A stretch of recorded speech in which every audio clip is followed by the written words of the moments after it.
OG Diaz, nagbigay ng payo sa Bini.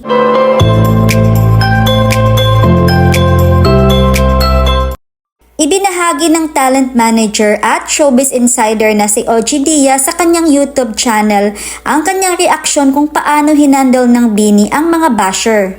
Ayon pa nito, tila mas binigyan pa ng pansin ng Nation's Girl Group ang mga basher sa pagsuot nito ng Jabberwocky's costume at na-deprive yung mga totoong supporters nila na naglaan pa ng oras para makita sila dahil hindi naman afford makabili ng ticket.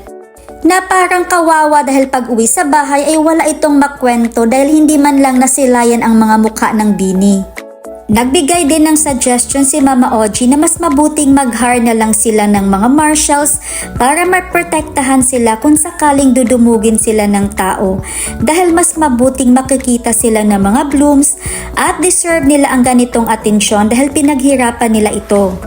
Dapat namnamin na lang daw ng Bini ang mga kaway ng mga fans dahil pinaghirapan nila kung saan sila ngayon.